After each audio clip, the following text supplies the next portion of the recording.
सुरेश तैयार होकर अपनी माँ से बोलता है, माँ, ओ माँ, लग गया क्या टिफिन? मुझे देर हो रही है, दुकान भी जाना है, थोड़ा जल्दी कीजिए। अब मैं बूढ़ी हो चुकी हूँ, अब पहले जैसे मुझसे काम नहीं होता। लगा रही हूँ टिफिन, थोड़ा इंतजार कर। थोड़ी देर बाद सुरेश की माँ टिफिन लेकर आ जाती है। सुन, अब मुझसे नहीं होता काम। अगर तुझे खाना समय पर चाहिए तो तू अब विवाह कर ले, नहीं तो तुझे ही सारा घर का काम करना पड़ेगा। अरे मेरी माँ, विवाह कर लेंगे। चलो अब चलता हूँ दुकान पर। जा तो रहा है, शाम को लौटते समय बाजार से सब्जियाँ और कुछ फल ले आना। माँ, बाजार में फल और सब्जियाँ अभी बहुत महंगी हैं। अभी जो घर में दाल रखी है उसी से काम चलाओ। इतने पैसे कमा रहा है, उनको कहाँ ले जाएगा? शाम को अगर तुझे खाना खाना हो तो सब्जियाँ ले आना, अगर लेकर नहीं आया तो शाम को खाने में कुछ नहीं मिलेगा। जाते जाते सुरेश बोलता है, हाँ ले आऊंगा मेरी माँ, इतनी महंगाई में भी हरी सब्जियाँ खाना है। चल सुरेश, जल्दी चल, आज तो तुझे बहुत देर हो गई। पूरा बाजार खुल गया होगा और कई लोगों ने तो कुछ कमाई कर ही ली होगी। जल्दी जल्दी जाकर सुरेश अपनी दुकान खोलता है। रामू, जल्दी जल्दी सामान की सफाई कर, आज तो बहुत देर हो गई दुकान खोलने में। हाँ मालिक, पर मालिक सफाई के लिए कपड़ा मंगवा देते। क्या क्या बोल रहा है तू? तुझे अगले वर्ष ही तो दिलवाया था सफाई का कपड़ा, इतनी जल्दी तूने उसको खो दिया? मालिक, उसको पिछले वर्ष दीपावली पर लिया था और इस वर्ष की दीपावली को गुजरे पूरे 3 महीने हो गए। वो कपड़ा तो पूरा चलनी चलनी हो गया था। सफाई की जगह उससे गंदगी ज़्यादा होती थी, इसलिए मैंने उसको कल कचरे के साथ ही खुद ही कूड़ेदान में डाल दिया। तूने मुझसे बिना पूछे कपड़े को क्यों फेंका? अब अगली दीपावली तक तू अपनी तौलिया से दुकान की साफ सफाई करेगा। रामू अपना सर पकड़कर बोलता है, पता नहीं ये सेठ इतना कंजूस क्यों है। इसके पास किसी भी चीज़ की कमी नहीं है, फिर भी वो रहा कंजूस का कंजूस। और सुरेश भैया, दुकान कैसी चल रही है? बढ़िया चल रही है भाई। बताओ क्या चाहिए आपको? शक्कर चाहिए थी। शक्कर कैसे दी? 40 रुपए किलो दी है। बताओ कितनी कर दूं? 1 किलो कर दो। सुरेश 1 किलो शक्कर गांव वाले को दे देता है और गांव वाला उसे रुपए देकर जाने लगता है। इतने में सुरेश बोलता है, अरे रुको रुको भैया, पैसे तो पूरे देकर जाओ। पूरे होंगे सुरेश भैया, मैं तो पूरे रुपए गिन कर लाया था घर से। नहीं, ये सिर्फ 38 रुपए हैं। 40 में 2 कम, 2 रुपए ऊपर दो। बाद में सामान में कर लेंगे किसी दिन।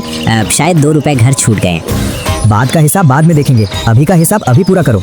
2 रुपए नहीं है तो लाओ, मैं 2 रुपए की शक्कर कम कर लेता हूँ। शक्कर कम करके गांव वाले को शक्कर दे देता है। कितना कंजूस है। इससे अच्छा तो इसका बाप था जो हजारों रुपए का उधार मान जाता था, पर ये 1 रुपए की भी नहीं मानता। पता नहीं इतनी संपत्ति कहाँ ले जाएगा। शाम हो जाती है। सुरेश दुकान बढ़ाकर सब्जी बाजार की ओर चल देता है। अरे भैया, हरी सब्जियाँ कैसे दी? भैया, टमाटर 40 दिए, गोभी 60 दी और मिर्ची पूरी 100 रुपए किलो दी।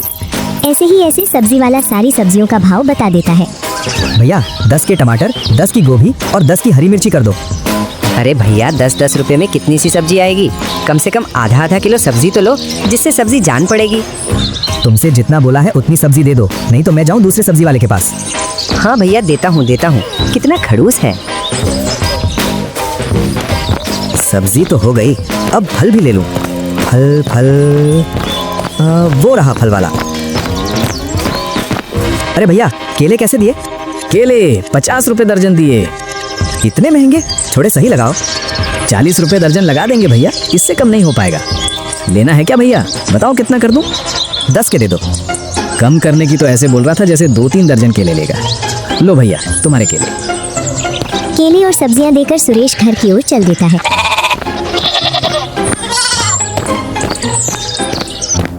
आ गया तू? सब्जी और फल रखकर हाथ मुंह धो ले, फिर इसके बाद तुझे खाना लगाती हूँ। हाँ माँ, फल और सब्जियाँ उठा लेना। सुरेश की माँ आकर केले और सब्जियां देखती है। हे भगवान, इससे सब्जी मंगवाई थी और ये कितनी सी सब्जी लेकर आया? क्यों रे, तुझसे सब्जियां मंगवाई थी ना? ले तो आया माँ, वहीं तो रखी है। लेकर आया है या मुझे दिखाने के लिए लाया है? और बाजार से और फल क्यों नहीं लाया? ये 3 केले लेकर क्यों आया? केले नहीं खाना हो तो वहीं रख दो माँ, मैं वापस दे आऊंगा। केले के मेरे 10 रुपए मुझे वापस मिल जाएंगे। हे भगवान, तेरे पास पैसों की कमी है जो तू इतना कम सामान लाया है? तेरी ये कंजूसी पता नहीं क्या करके छोड़ेगी। कंजूसी माँ? ये इतनी सब्जी और केले पूरे 40 रुपए के हैं। महंगाई तो देखो माँ। हाँ मेरे बाप, मैंने तो महंगाई देखी ही नहीं। क्या करूँ तेरी कंजूसी का? इतने पैसे हैं, इनका क्या करेगा? सुधर जा, कल को बहू आ जाएगी तब भी उसके सामने मेरी नाक कटवाएगा। माँ, तुम्हें ये केले और सब्जियाँ खाना हो तो रख लो, वरना इन्हें मुझे इधर दो, मैं इन्हें वापस कराता हूँ, जिससे मेरे रुपए मुझे वापस मिल जाएंगे। इतना सुनकर सुरेश की माँ सर पर हाथ रखकर रसोई घर में चली जाती है।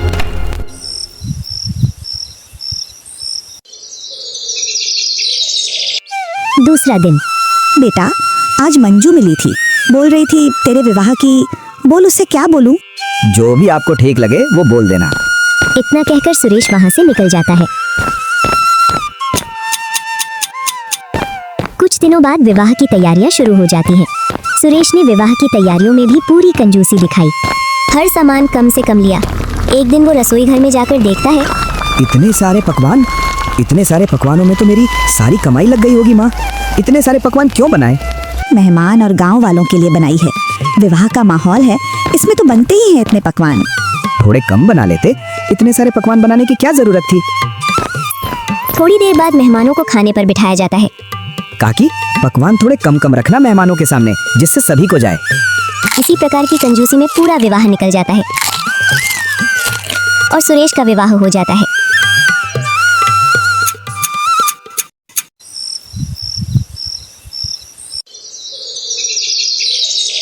कुछ दिन गुजरते हैं। सुरेश की पत्नी सुरेश के सभी रंग ढंग से वाकिफ हो गई थी। एक दिन सुबह सुबह, चंदा, ओ चंदा, इधर आओ। हाँ जी, सुनाओ, क्यों सुबह सुबह इतना शोर कर रहे हो? अरे, मेरी बनियान नहीं मिल रही है कहीं भी, मुझे नहाने जाना है। मैंने उसको सब जगह ढूंढ लिया। कौन सी? वो नीली वाली? हाँ हाँ, वही लाओ, जल्दी लाकर मुझे दो। वो तो मैंने भिखारी को दान में दे दी। क्या? तूने मेरी बनियान भिखारी को दे दी? अब मैं क्या पहनूंगा? क्या वो सही थी? 4 जगह से तो वो फट रही थी। इतनी कंजूस भी ना बनो, कपड़े तो सही से पहना करो। हाँ मैडम साहिबा, क्यों नहीं, पैसे तो पेड़ पर लगते हैं, अभी जाकर तोड़ कर लाता हूँ। इतना बोलकर सुरेश वहाँ से चला जाता है। हे मेरे कंजूस पति, पता नहीं इनकी ये कंजूसी कब जाएगी। हे भगवान, इनको सद्बुद्धि दो। इतना बोलकर चंदा भी रसोई घर में चली जाती है। थोड़ी देर बाद सुरेश तैयार होकर अपनी दुकान की ओर निकल जाता है। कुछ समय बाद, आज तो कोई भी ग्राहक नहीं आ रहा है, पता नहीं पूरे दिन ही मक्खी मारना पड़ेगा क्या। और रामू, जब तक कोई ग्राहक नहीं आ रहे तब तक तू दुकान की अच्छे से सफाई कर दे। कुछ देर में सुरेश का एक दोस्त आ जाता है। अरे रमेश भाई, तुम शहर से कब आए? मैं कल ही शहर से आया हूँ। मैंने सोचा पहले तुझसे मिल लूँ, इसके बाद दूसरे काम करूँगा। ये तूने बहुत अच्छा किया। आ बैठ। मैंने इसको बिठा तो लिया, कहीं ये चाय की ना बोल दे। दोनों बैठकर खूब गप्पे लड़ाते हैं। इतने में ही रमेश बोलता है, अरे सुरेश, बड़े दिनों बाद मिलना हुआ है यार, कुछ चाय हो जाए? हाँ हाँ, क्यों नहीं। अरे रामू, जाकर 2 कप चाय ले आओ। 2 क्यों, 1 कप चाय तुम्हारे लिए भी ले आना रामू भाई। जी सेठ जी। तीनों चाय पीते हुए खूब गप्पे लड़ाते हैं। अब बहुत समय हो गया तेरे पास बैठे बैठे, और हमने बहुत सारी बातें भी कर ली। चलो अब मैं चलता हूँ। रमेश इतना बोलकर दुकान के बाहर निकल जाता है। इतने में ही सुरेश बोलता है, अरे रमेश भाई, वो चाय के पैसे? हाँ यार, वो मैं जल्दी जल्दी में भूल गया था। कितने की चाय आई रामू? 20 रुपए की भैया। ये लो 20 रुपए। रमेश वहाँ से निकल जाता है। पता नहीं सुरेश की कंजूसी कब जाएगी। पहले भी कंजूस था और अब भी कंजूस। इसकी दुकान में बैठा, इसके पास आया, इससे 5 रुपए की चाय पिलाई नहीं हुई।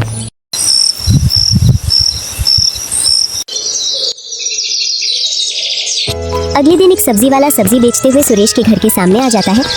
सब्जी ले लो, ताज़ा ताज़ा सब्जी ले लो। हरिया के खेतों की सब्जी ले लो। हरिया सब्जी वाला आया है, ताज़ा ताज़ा सब्जी ले लो। अरे भाभी जी, सब्जी ले लो। आज सब्जी नहीं लेना क्या? जल्दी ले लो, मुझे दूसरी जगह भी जाना है। ए जी, बाहर सब्जी वाला आया है, जाकर उससे कुछ सब्जियां ले आओ, मैं नाश्ता बना रही हूँ। हाँ हाँ, अभी जाकर लेकर आता हूँ। सुरेश सब्जी वाले के पास जाता है। अरे भैया जी, कुछ सामान नहीं लाए सब्जी रखने के लिए? सामान की क्या जरूरत, सभी सब्जियों में से 1-1 सब्जी दे दो। क्या भैया जी, इतनी सी सब्जी हो जाएगी? भाभी जी तो सभी सब्जियां आधा किलो लेती थी। अरे हमारे लिए इतनी सब्जियां ही काफी हैं। इतनी सब्जियों में हमारे घर की सब्जी आराम से बन जाएगी। क्या? लेकिन भाभी जी। अरे तुमसे जितना बोला जा रहा है उतना ही करो, क्या क्यों मत करो, समझे? चलो, जितनी सब्जियों का बोला है उतनी सभी दे दो, नहीं तो मैं बाजार से ले आऊंगा। नाराज क्यों हो रहे हो भैया जी? हम अभी तुम्हें 1-1 सब्जी दे देते हैं। सब्जी वाला सुरेश को सारी सब्जियों में से 1-1 सब्जी देकर वहाँ से चला जाता है। अरे वाह, ये सब्जियां तुमने सलाद के लिए छाट कर भी रख ली। चलो अच्छा है, मेरा काम थोड़ा कम हुआ। अरे अरे, ये तुम क्या बोल रही हो भाग्यवान? मैंने सलाद के लिए सब्जियां नहीं छांटी, ये सब्जियां तो मैंने सब्जी वाले से ली हैं। तो फिर बाकी की सब्जियां कहाँ हैं? अरे मैंने सब्जी वाले से इतनी ही सब्जियां ली हैं, और वैसे भी 3 लोगों की सब्जी कितनी सी बनती है, तो ज्यादा सब्जियां लेने की क्या जरूरत। अरे तुम इतनी कंजूसी क्यों करते हो? तुम्हें इतनी सी सब्जी लेने में शर्म नहीं आई? अरे भाग्यवान, इसे कंजूसी नहीं, इसे रुपए की बचत कहते हैं। अरे सुरेश, ओ सुरेश, कहाँ है? जरा इधर आ, मुझे तुझसे कुछ काम है। और तभी सुरेश अपनी माँ के पास पहुँच जाता है। हाँ माँ, बोलो, तुमने मुझे बुलाया, बताइए क्या काम है। हाँ, वो मुझे थोड़े रुपयों की जरूरत है। देखो मेरी साड़ियाँ कितनी सिकुड़ गई हैं। मैं इस्त्री वाले के पास जाकर अपनी साड़ियों पर इस्त्री करवा लाती हूँ। ला, मुझे 100 रुपए दे दे। अरे माँ, इतने से छोटे से काम के लिए इस्त्री वाले के पास जाने की क्या जरूरत है। लाओ, मैं कर देता हूँ आपकी साड़ियों पर इस्त्री। क्या सच में तू कर देगा ना? तुझे आता भी है ना इस्त्री करना? अरे माँ, आप बिना बात के ही चिंता कर रही हो। आप तो निसंकोच होकर अपनी कुर्सी पर बैठिए। लाइए, ये साड़ियाँ मुझे दे दीजिए। मैं आपकी साड़ियों की ऐसी इस्त्री करूँगा जो आज तक किसी इस्त्री वाले ने नहीं की होगी। ले, तो फिर अच्छे से इस्त्री करना। और सुरेश उन साड़ियों को अपने कमरे में ले जाता है और इस्त्री निकालकर उसे गर्म करता है। जैसे ही इस्त्री गर्म हो जाती है तो वो इस इस्त्री से साड़ियों की इस्त्री करना शुरू कर देता है। अरे, ये जलने की बदबू कहाँ से आ रही है? इस्त्री उठाकर देखता हूँ। अरे, ये साड़ी तो जल गई। क्या करूँ क्या करूँ? इसको अलग रख देता हूँ, दूसरी साड़ी पर इस्त्री कर देता हूँ। इसी प्रकार वो धीरे धीरे सारी साड़ियों को जला देता है। अरे, ये कपड़े जलने की बदबू कहाँ से आ रही है? बाहर निकल कर देखती हूँ।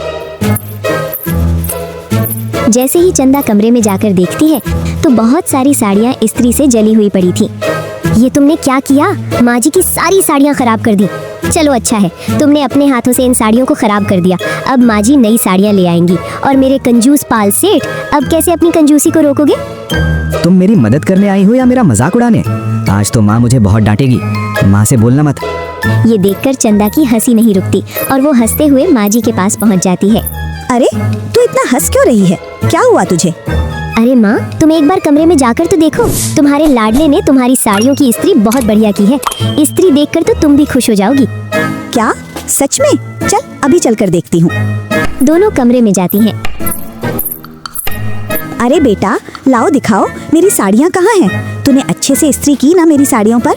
हाँ, मैंने अच्छे से इस्त्री की तुम्हारी साड़ियों की। सारे मोहल्ले की औरतें तुम्हारी साड़ियों को देखकर यही बोलेंगी, इस्त्री कहाँ से करवाई? हमें भी बताओ, हम भी करवाएंगी। ला, तो जल्दी से मेरी साड़ियाँ मुझे दिखा। हाँ माँ, क्यों नहीं। सुरेश हिचकिचाता हुआ सारी साड़ियाँ माँ के सामने रखता है। नालायक, ये क्या किया तूने? मेरी सारी साड़ियाँ खराब कर दी तूने। माँ जी, जल्दी से इन साड़ियों को पहनकर मोहल्ले में जाइए। मोहल्ले की औरतें आपका इंतजार कर रही हैं, आपसे इस्त्री वाले का नाम पूछने के लिए। मैंने तुझसे पहले ही बोला था मैं इस्त्री वाले के पास चली जाती हूँ, लेकिन तूने मेरी एक नहीं चलने दी। तूने मेरी सारी साड़ियाँ खराब कर दी। रुक, तुझे मैं अभी बताती हूँ। अरे माँ, बस लग गई। आज के बाद नहीं करूँगा इस्त्री। माँ, चंदा बचाओ। तुमने किया है तो तुम भुगतो।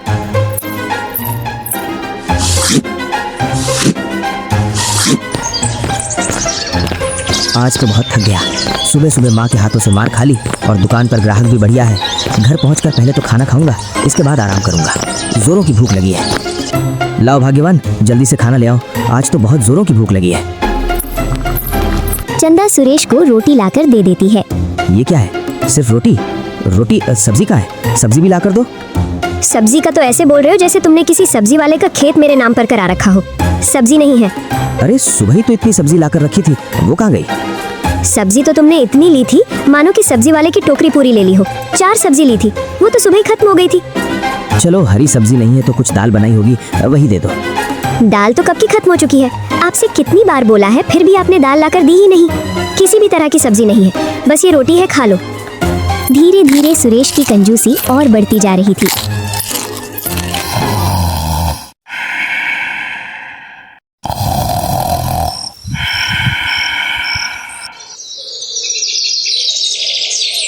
अरे, चलता चलता ये क्यों बंद हो गया?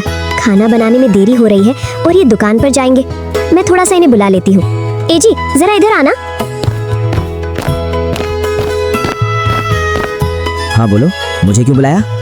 देखना, ये गैस चूल्हा चलता चलता बंद हो गया है। जरा इसको बाजार ले जाकर सुधरवा लाओ। मैं क्या किसी मिस्त्री से कम हूँ? हटो तुम, मैं अभी सही करके देता हूँ। सुरेश थोड़ी उस्तादी करता है। लाओ मुझे माचिस बॉक्स दो, मैं अभी जलाता हूँ। जैसे ही सुरेश उसमें माचिस की तीली लगाता है तो गैस चूल्हा एकदम जलकर बंद हो जाता है। सुरेश का चेहरा उस चूल्हे के ऊपर था, जिससे उसका पूरा चेहरा काला पड़ गया था। अरे, आपका मुंह तो पूरा काला हो गया। आप तो एकदम काले मुंह के बंदर लग रहे हो। सत्यानाश हो इस चूल्हे का। आज के बाद इस घर में कोई गैस चूल्हा नहीं जलेगा। कल ही लकड़हारे से कहकर लकड़ी मंगवा दूंगा।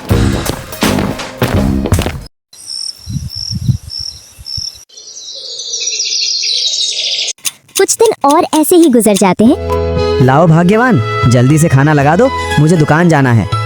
आपसे कितनी बार बोला है किसी मिस्त्री को लाकर ये चूल्हा सही करवा दो, लेकिन आप तो मेरी सुनते ही नहीं हो। खाना बनेगा तभी तो तुम्हें खाना दूंगी। एक तो ये ससुरा चूल्हा भी सही से नहीं चल रहा है। मिस्त्री नहीं ला सकते हो तो बाजार से नया चूल्हा ही ले आओ। अरे भाग्यवान, नए लाने में तो बहुत खर्च हो जाएगा। किसी दिन मैं मिस्त्री को ही ले आऊंगा। ए जी बचाओ, माँ जी बचाओ, जल्दी इधर आओ। सुरेश और सुरेश की माँ दौड़कर रसोई घर में आते हैं।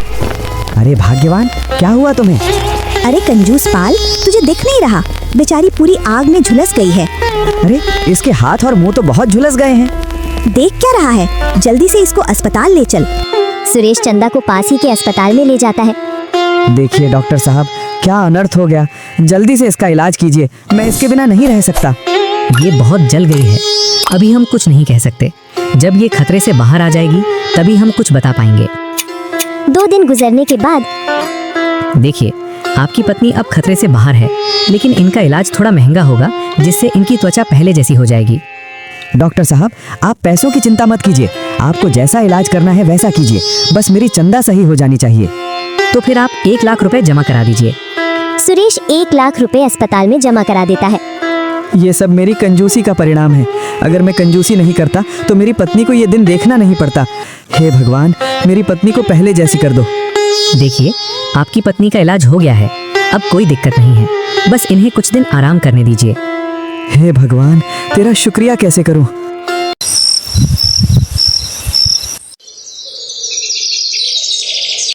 कुछ दिनों बाद चंदा पूर्णतः स्वस्थ हो जाती है। मुझे माफ कर दो चंदा, मेरी कंजूसी की वजह से तुम्हें ये झेलना पड़ा। मुझे माफी मांगते हुए आप अच्छे नहीं लगते हो। आप माफी मत मांगिए। वो दोनों बात कर ही रहे थे कि इतने में सुरेश की माँ भी वहाँ आ जाती है। ला, मुझे 100 रुपए देना, मुझे बाजार में थोड़ा काम है। पर किस लिए? ऐसा कौन सा काम है जो आप हमें नहीं बता रही? वो मुझे अपनी साड़ियों पर इस्त्री करवाना है। लाओ माँ, सारी साड़ियाँ मुझे दे दो, मैं उन पर इस्त्री कर दूंगा। सुरेश की बात सुनकर सभी को हंसी आ जाती है।